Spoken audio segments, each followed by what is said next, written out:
YCP ఏ పని చేసినా target 2029 ఇది పెట్టుకొని పనిచేస్తుంది.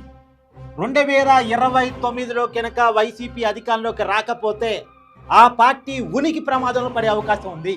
ఎందుకు అంటే 2024లో వచ్చిన ఓటమే కనుక తిరిగి 2029లో వచ్చిందంటే ఆల్రెడీ జగన్మోహన్ రెడ్డి గారు తన లాబింగ్ స్థాయిని కోల్పోయి ఉన్నారు.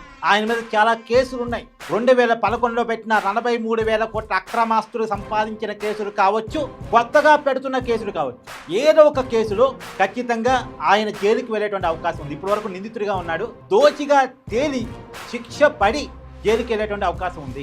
ఒకవేళ జగన్మోహన్ రెడ్డి గారి కేసులు కనుక తేలి ఆయన ప్రతి కేసు కూడా 2.5 years పైన శిక్ష పడేటువంటి కేసులే. ఈ 2.5 years పైన శిక్ష పడే కేసుల్లో కనుక జైలుకి వెళితే మన చట్టాల ప్రకారం ఆల్రెడీ ఎమ్మెల్యే అయి ఉంటే ఎమ్మెల్యే పోస్టు ఊడిపోతుంది, అనర్హుడు అవుతాడు ఎమ్మెల్యే పోస్ట్. జైల్లో ఉన్నంత కాలం ఎన్నికల్లో పోటీ చేసి అర్హతను కోల్పోతాడు. జైలు నుంచి బయటకు వచ్చిన తర్వాత 10 సంవత్సరాల పాటు ఎన్నికల్లో పోటీ చేసి అర్హతను కోల్పోతాడు. సో జగన్మోహన్ రెడ్డి గారికి ఒక క్లారిటీ ఉంది.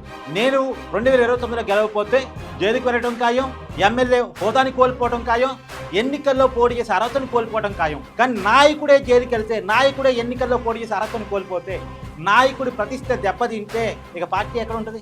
నాయకుడు బేస్ మీద ఉన్న పార్టీ కదా వైసీపీ అనేది. అదేమో సిద్ధాంత బలం మీద ఉన్న పార్టీ కాదు కదా. జగన్మోహన్ రెడ్డి బలం మీద, జగన్మోహన్ రెడ్డి పరువు మీద నిలబడి ఉన్న పార్టీ అది. ఒకసారి జగన్మోహన్ రెడ్డి తన క్రెడిబిలిటీని కోల్పోతే, తన పొజిషన్ని కోల్పోతే, తన బలాన్ని కోల్పోతే ఇక ఆ పార్టీకి బలం ఎక్కడ ఉంటుంది? ఇంకా ఆ పార్టీ కూడా పేక మేళలాగా కూలిపోతుంది. ఇది జగన్మోహన్ రెడ్డి గారికి ఒక క్లారిటీ ఉంది. 2029లో ఓడిపోతే ఏం జరిగే అవకాశం ఉంది అనేటువంటిది.